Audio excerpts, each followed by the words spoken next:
TT, 40 years on the air. At a record race speed of 100.87 miles per hour. The leader of this race, putting an end to what's been a fantastic week. TT, 40 years on the air.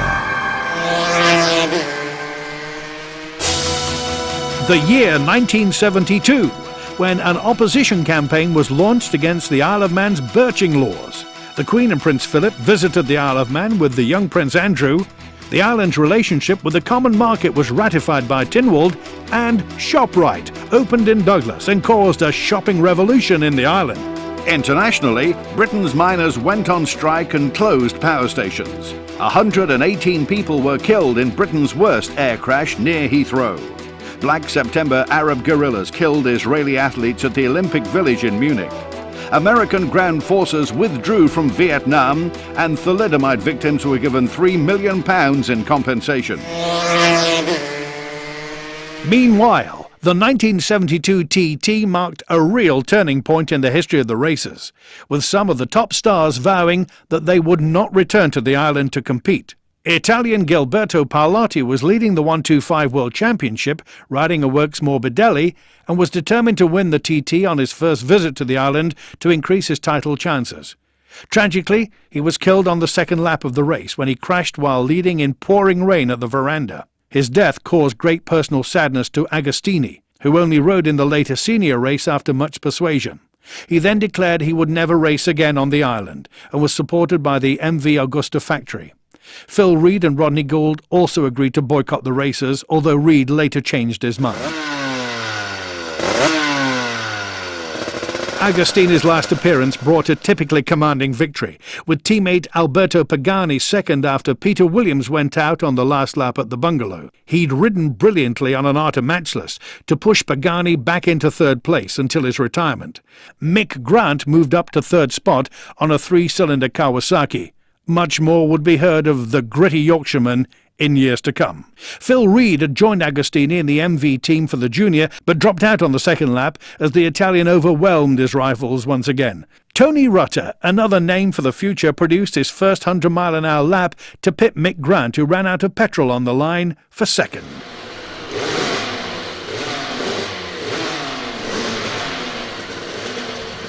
Reed reigned supreme in the 250 class, totally eclipsing his challengers with a perfect demonstration of TT riding. He led from the start, with Gould finally seeing off the challenge of John Williams in an exciting battle for second place. Sadly, the 125 will be remembered for Parlati's death, rather than Chas Mortimer's victory over Charlie Williams and Bill Ray. The production event was distinguished by close racing, with Ray Pickrell gaining his third TT victory for Triumph despite a brave effort by Peter Williams on a Norton twin. He had problems starting and was immediately 35 seconds down on Pickrell, who was flying at the front. Williams' chances of catching the Triumph ended when he hit a familiar Norton problem and lost fourth gear. He nursed the machine into second place ahead of David Nixon on a Boyer Triumph. The 500 class proved a much closer finish, Stan Woods on the Suzuki eventually seeing off the challenge of Triumph-mounted Roger Bowler and Bill Smith third. The 250 class was a battle of the Williams, with John riding a Honda beating Charlie riding a Yamaha by 41.4 seconds.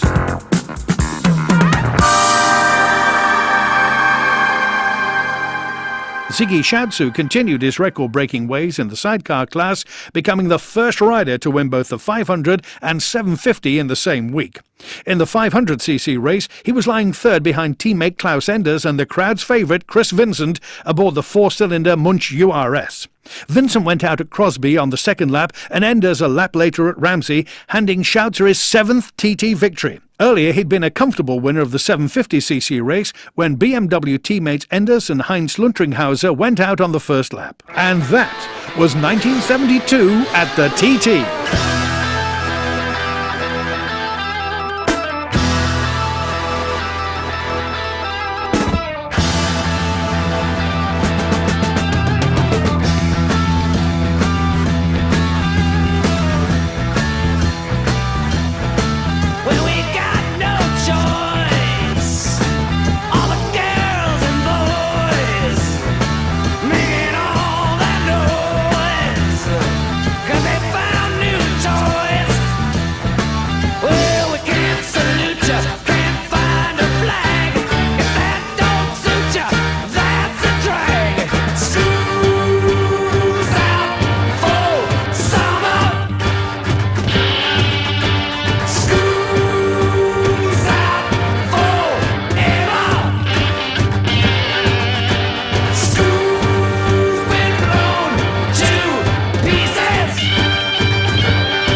The year 1973, when the manager of the Golden Egg restaurant in Douglas was murdered. 50 people were killed in the Summerland fire disaster.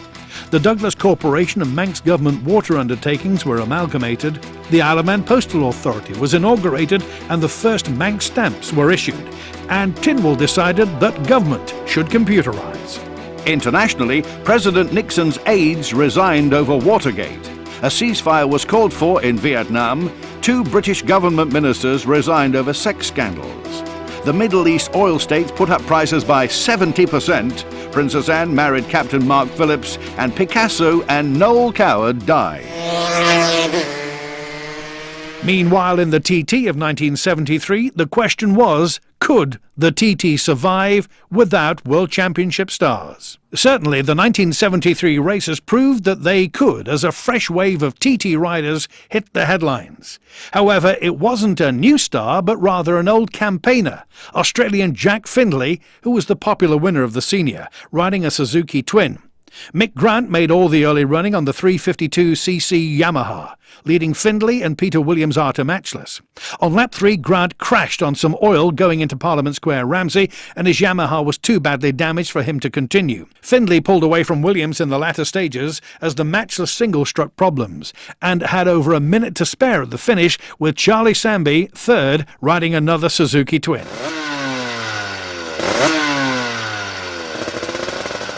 Mick Grant's week of bad luck started in the junior, which he also led on his Yamaha. His chances of a first TT victory were wrecked when he had a 12-minute pit stop to replace a broken fairing bracket, and Tony Rutter took over to secure his maiden TT win, with Ken Huggett second and John Williams third.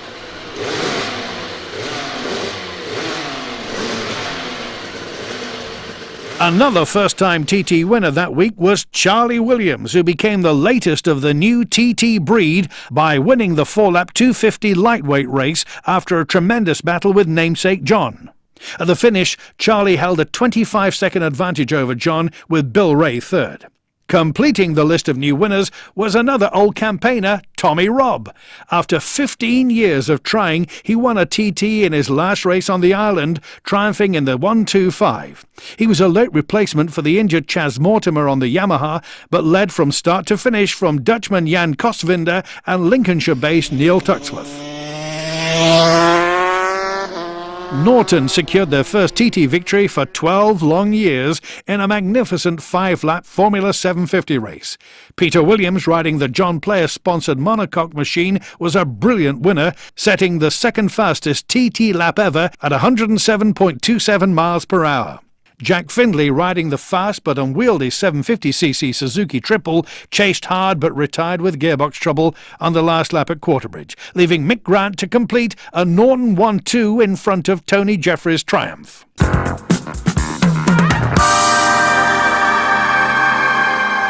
The Williams-Norton combination looked the likely winner of the 750cc class of the production race. Peter had Jeffries by 8.2 seconds going into the third and last lap, but then broke down. Despite torrential rain, Jeffries made it to the checkered flag ahead of John Williams and David Nixon.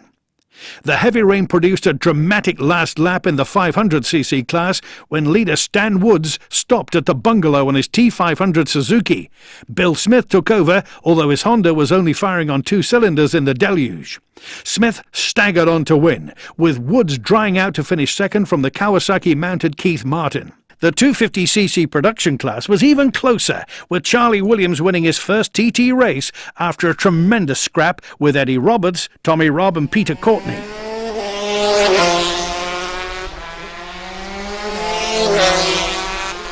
The World Championship stars didn't turn their backs on the 2 sidecar races. Klaus Enders and his BMW led both the 500 and 750cc races from start to finish. BMW teammate Ziggy Schautzu was second in both. More significant was the third place of Rolf Steinhausen in the 500cc race aboard a Koenig-engined outfit. The 2-strokes had arrived in the sidecar class, and the end of BMW domination was in sight. And that was 1973 at the TT.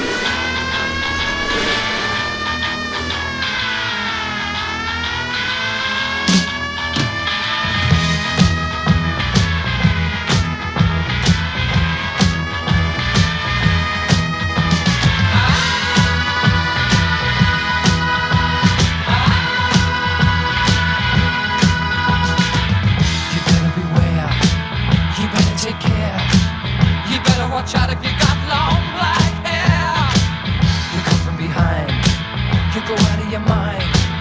You better not go, you never know what you'll find.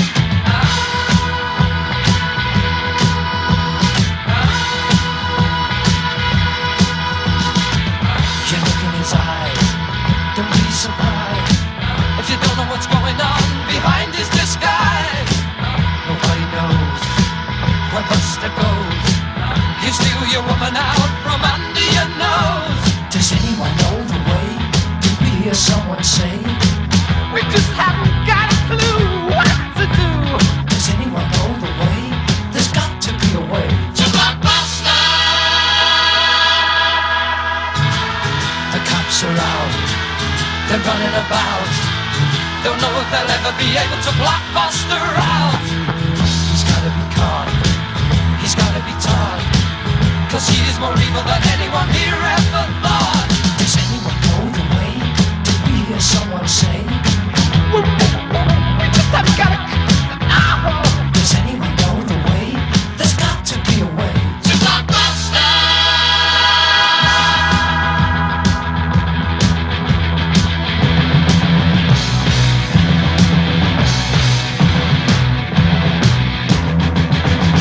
Does anyone know the way? Did we hear someone say? We just haven't got a clue what to do. Does anyone know the way? There's got to be a way to Blockbuster.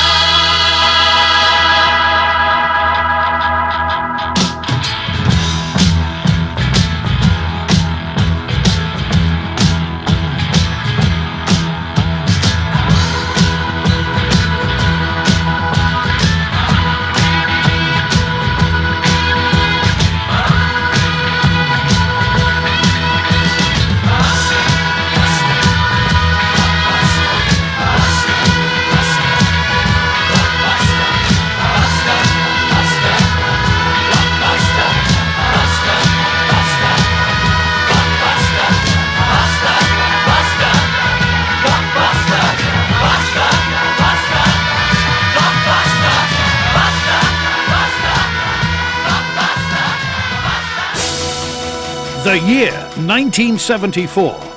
The public inquiry into the Summerland disaster decided there were no villains. Land speculation tax was introduced to stop wheeling and dealing in Manx properties. Worldwide inflation, up to 26%, reached the Isle of Man. And the Fortan Hotel on Douglas Head closed its doors. Horse racing took place in the Isle of Man for the first time in 43 years, and the Viking Apart Hotel and Shopping Precinct opened in Ramsey. Internationally, Princess Anne escaped kidnap in Pall Mall in London. Richard Nixon became the first American president to resign. Lord Lucan went on the run following the murder of a nanny. Turkish troops invaded Cyprus. 40,000 British holidaymakers were stranded in the collapse of Courtline travel. Meanwhile, in the TT in 1974, bad weather wreaked havoc with the programme, in which the Formula 750 race was regarded as the top attraction, replacing the Senior as the final race of the week. The real purpose of the Formula 750 racing was spoilt, with the 352cc Yamaha twins proving more than a match for their 750cc counterparts. In an exciting last lap, Chas Mortimer saw off the challenge of Charlie Williams by just 8.6 seconds, with Tony Rutter also on a Yamaha third. The two Nortons, ridden by Peter Williams and Dave Croxford, went out on the first lap with piston problems. Mick Grant, handicapped by an arm injury, found the 750 Kawasaki too much of a handful, whilst Percy Tate could only finish fourth behind the Yamahas on his X-Works Triumph Triple. It was exactly the same story in the Senior, which was reduced to 5 laps because of the weather. Findlay and Paul Smart rode Works 4-cylinder Suzukis, but they were no match for the 352 Yamaha twins in the slippery conditions. The race started in the dry, and Williams took on the Yamahas, but as the rain fell, he dropped back and let them get on with it. Eventually, Phil Carpenter emerged as the surprise winner from Charlie Williams and Rutter.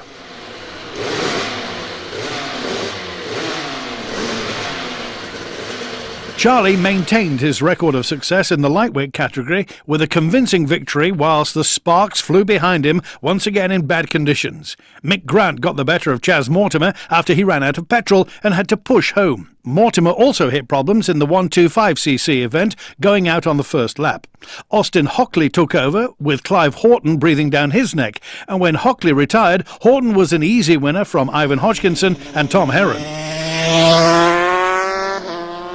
Tony Rutter won his second junior race in succession, riding a 350 Yamaha. Early leader Charlie Williams retired on the third lap, and when Mortimer also pulled out, Rutter had a comfortable passage to the checkered flag, with Grant second and Paul Cott third.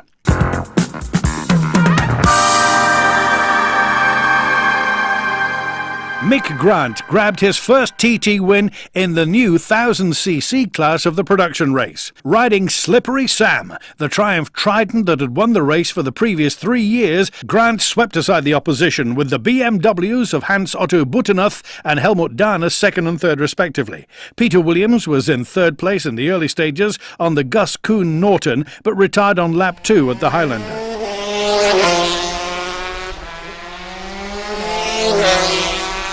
It was a similar tale in the 500cc division, which Keith Martin and his Kawasaki led from start to finish. Martin Sharp and Eddie Roberts fought out a short-circuit type duel in the 250cc class. Both rode Yamahas, and Sharp finally won by 2.3 seconds after outbraking Roberts for the last time at Signpost Corner. The two-stroke challenge continued in the sidecar races, but didn't quite have the reliability to taste victory.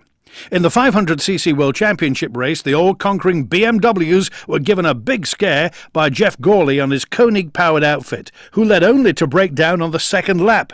Ziggy Schautzu inherited the lead, but retired a lap later, giving teammate Heinz Luttringhauser the chance to secure his only TT victory. In the 750 race, it was the Koenig of Ralf Steinhausen that led the way, smashing the lap record from a standing start. A major shock looked on the cards until Steinhausen dropped out on the last lap at Guthrie's, allowing BMW to breathe again, with Schautzu winning from Luttringhauser. And that was 1974 at the TT.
swinging out of bounds, and I like the way you do what you do to me.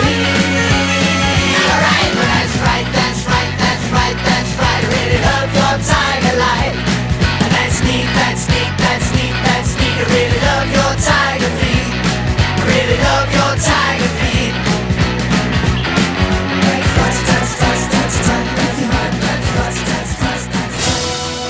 The year 1975. The European Commission on Human Rights was asked to consider the Isle of Man's birching laws. The Manx government decided against restricting the inflow of new residents. The island's oldest newspaper, the Mona's Herald, closed down.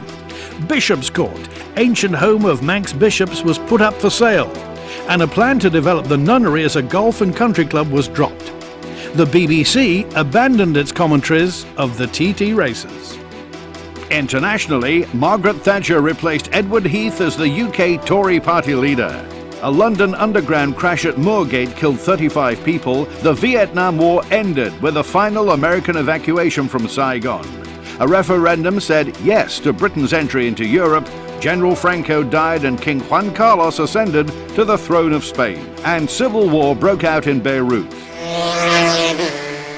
Meanwhile, at the TT in 1975, Mick Grant rewrote the record books when he smashed Mike Hellwood's 8-year-old record. He waited until the second lap of the final race of the week, the 6-lap classic in which he rode a 3-cylinder Kawasaki, to establish a new record of 109.82 miles per hour. Unfortunately, his chain broke on the next circuit and the Yamaha-mounted John Williams took the lead. After less than a lap, Tony Rutter moved ahead, but his race ended on the 5th lap when the chain came off as his Yamaha jumped Belaf Bridge. Williams went on to secure a popular victory from Percy Tate and Charlie Sandby. Earlier in the week, Mick Grant had won the postponed senior on a Kawasaki.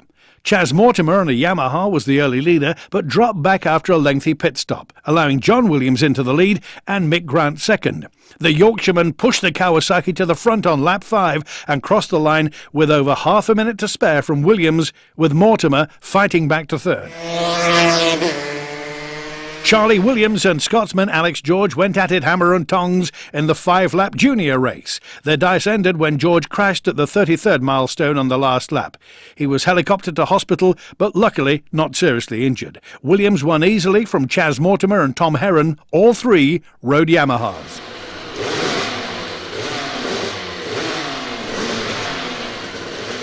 Tough Scot Alex George was back in action in the 3-lap 250 event and eventually finished a brave 5th. Chas Mortimer led all the way, with Derek Chatterton pipping John Williams for second. The production event was increased to an amazing 10 laps, making it the longest ever TT race. 2 riders shared the distance on one machine, and Alex George and Dave Croxford continued Slippery Sam's amazing TT exploits by winning the 750 class. Charlie Williams and Eddie Roberts won the closely contested 500cc class on a Honda, with Chas Mortimer and Billy Guthrie giving Yamaha victory in the 250cc class, which was run over just 9 laps.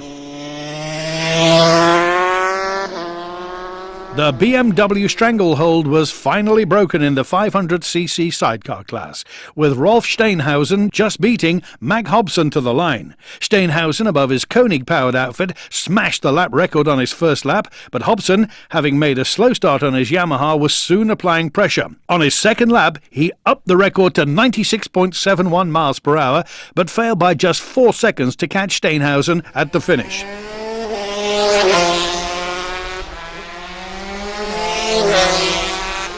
The 4-stroke BMWs fought back in the 1000cc sidecar event. Steinhausen and Shatsu were battling out to the finish when Steinhausen, who was around 5 seconds behind, retired at the veranda on the last lap.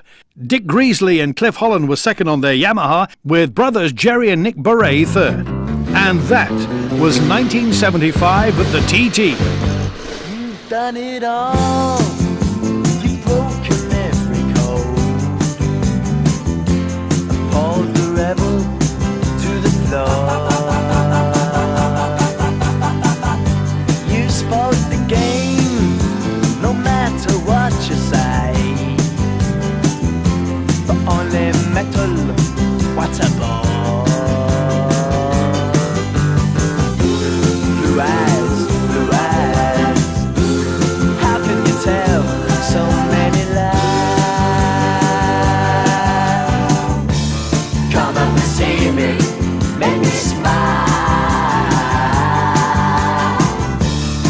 what you want, running wild.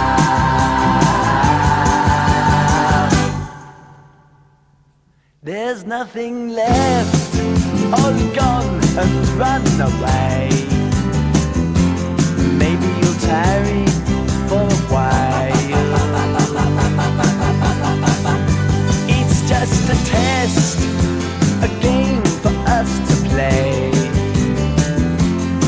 Win or lose, it's hard to smile. Resist, resist. It's to yourself you have to hide. Oh, come up and see me to make me smile. I'll do what you want, run on wild.